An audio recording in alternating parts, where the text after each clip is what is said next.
Mohon maaf, sebenarnya mereka tidak punya otorita ilmu pengetahuan. Iya. Silakan kalau ada munas musyawarah alim ulama, apa ada dari mereka? Nggak ada.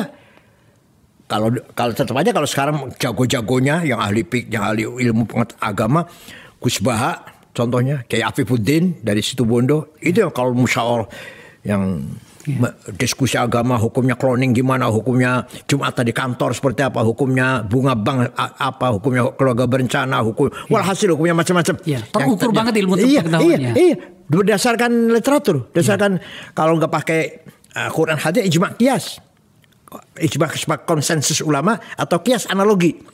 Itu mereka gudangnya. Kalau yang generasi dulu yang tua, Kiai Ali Maksum Jogja, Kiai Maimun, Mbah Mun, Kiai Ahmad Siddiq, itu luar biasa itu. Lebih tinggi lagi Kiai Wahab, Kiai Bisi Samsuri, kakeknya Muhaimin itu, Kiai Anwar Musaddad Garut. Itu yang megang otorita agama. Referensi literatur ya, referensi ya, rujukan agama. Rujukannya. Dan mereka memanipulasi keturunan. Memang ada di Qur'annya. Qul la as'alukum alaihi min ajri illa al-mawaddata fil qurba. Kalau katakan Muhammad, saya tidak meminta imbalan.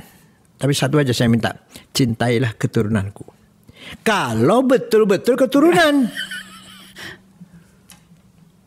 Kalau palsu. Dalam atau itu ayat secara umum, secara khususnya yang baik. Cintailah keturunanku yang sesuai dengan yang sesuai dengan Islam. Jangan dibawa ke wilayah personal. Jangan general, seakan-akan itu adalah hanya kalian saja gitu kan.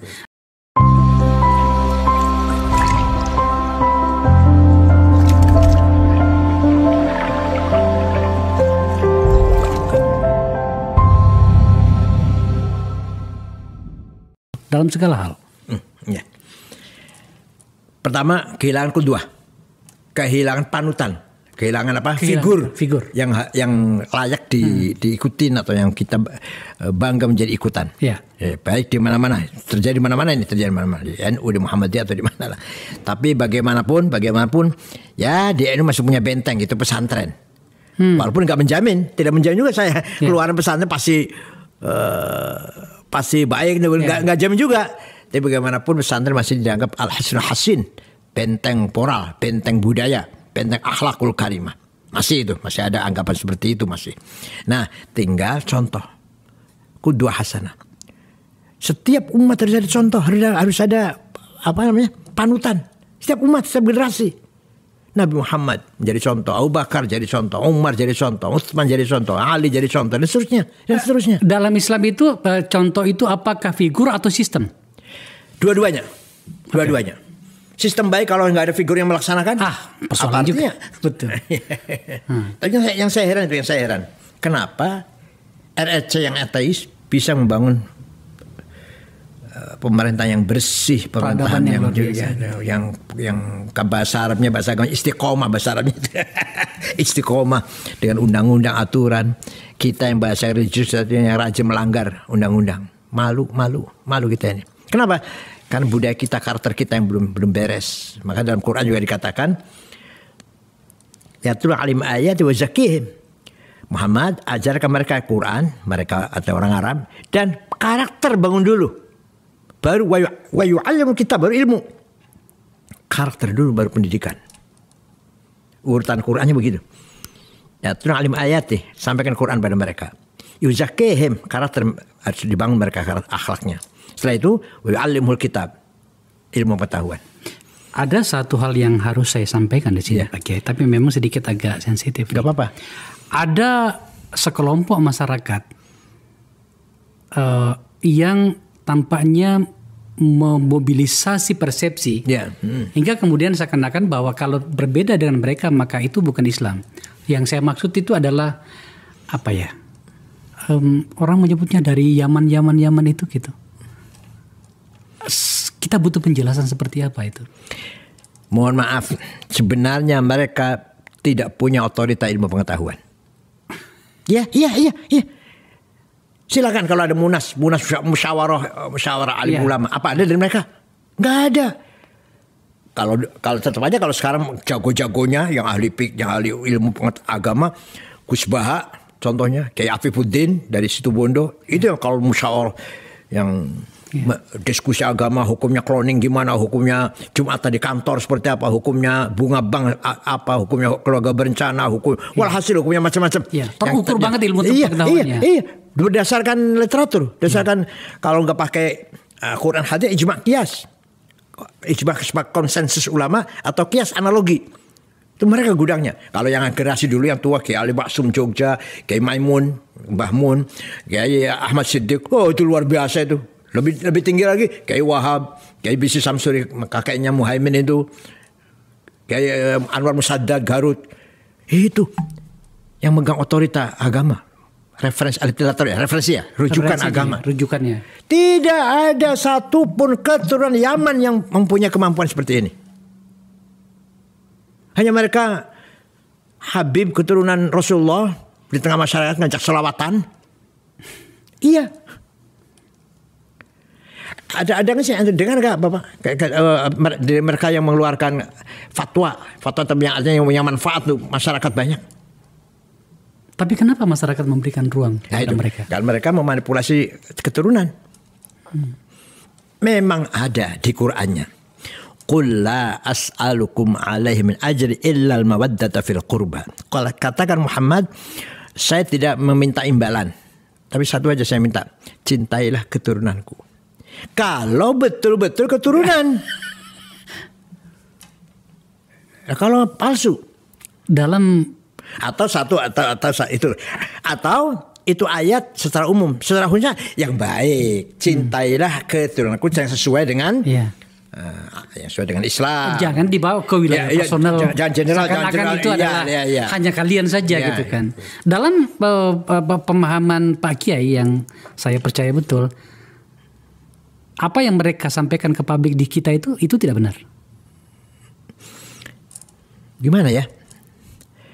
Dulu mereka itu sebagai sebagai dituakan di tengah masyarakat, dimintai doanya, dimintai karomat, titik di situ. Tidak sebagai tokoh pemimpin pergerakan, bukan. Dulunya gitu. Saya masih kecil masih begitulah. Mereka itu ya kita hormati sebagai keturunan Nabi Muhammad, baca doa, selawat. Tapi kepemimpinan tetap di kiai, ulama, hukum atau apa kebijakan atau keputusan tetap di kiai. Belakangan nih ada perubahan memang. Kok bisa ada mereka punya anggota yang pengikut yang fanatik. Iya. Kita akui mengumpulkan Jumatan di Monas 1 juta lebih itu dahsyat. Kita akui. Ya, kita akui. Tapi apakah seperti itu? Bukan, tidak. Kenapa? Karena tidurnya di masjid, sholatnya di lapangan. Mana Islam? Gampang aja udah gitu, gampang aja. Ukuran yang gampang. Tidurnya di masjid, sholatnya di lapangan. Kebalik-balik nih barang. Iya. Berangkat dari Cirebon, dari Cianjur ke sini. Mau sholat Jumat. Kapan? Besok di lapangan sholatnya. Malam ini di masjid tidurnya. Coba. Saya bawa dalam situasi forum saya ini Pak Kiai. Iya. Yang poin yang terakhir tadi ini. Apakah mereka tidak sebenarnya mereka itu sedang menerjemahkan pikiran religiusitasnya itu di dalam konteks agama, dalam konteks kekuasaan, maaf saya. Apakah tidak seperti itu? Bahwa yang saya maksud begini, mereka sebenarnya itu mau bicara tentang kekuasaan. Mereka mau bicara tentang politik. Tetapi kemudian pendekatannya seperti itu. Itu kan satu cara juga. Itu memanfaatkan masyarakat yang awam. Iya, masyarakat awam. Dikira kalau mendengar, lihat ceramahnya.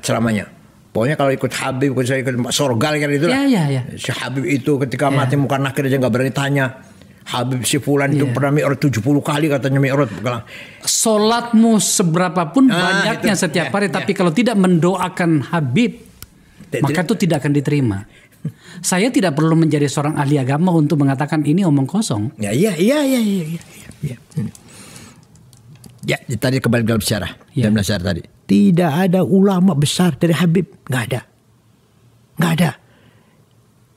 Hanafi, Bukhari, Muslim, Abu Dawud, Tirmidzi, Nasa'i, Ibnu Majah, Daraqutni, Ghazali, Haramain, Baqillani, Razi, Sanusi, Ad-Dimyati, Asyuti, Ad-Dasuqi, Ad-Manhuri, Said Badawi, Asyadili. Itu ulama besar nih. Yang saya sebut ulama besar ini, yang saya sebut ini.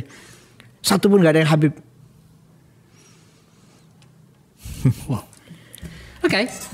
Kita masuk pada kajian terakhir dari diskusi kita, Pak Kiai. Ini menyangkut dengan politik dan kekuasaan. Ya. Sebenarnya Islam itu melihat itu kekuasaan seperti apa, Pak Kiai?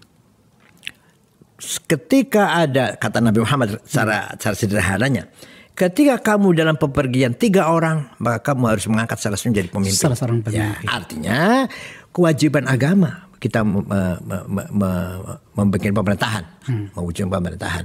Bahkan Ibnu Taimiyah berpendapat pemimpin yang zalim lebih dari tidak ada pemimpin. Karena bagaimana masih masalah ammah, kemaslahatan umum akan terjaga kalau ada walaupun dia zalim secara itu. Artinya apa? Sekali lagi, kepemimpinan adalah merupakan perintah agama, membangun kepemimpinan. Maka beberapa ulama punya konsep kepemimpinan. Imam Ghazali punya Risalatul Muluk, Imam Mawardi punya Ahkamus Sultaniyah. Secara garis besar, pemimpin harus pertama berilmu, punya kapasitas, berilmu pengetahuan. Ayyakuna aliman. Yang kedua, ayyakuna adilan. Tunjukkan sikap yang adil, kebijakannya yang pro rakyat lah, yang pro. Yang ketiga, ayyakuna zahidan, zuhud, tidak rakus. Rakus malah diberi contoh di situ, seperti Umar bin Abdul Aziz contohnya. Dan kemudian salim al-jism, sehat fisiknya. Tidak boleh pemimpin yang tidak sehat pemimpinnya, yang apa fisiknya. Dan kharijan, berani. Harus berani pemimpin itu, nggak boleh orang yang penakut. Ini secara garis besar. Kemudian menjadilah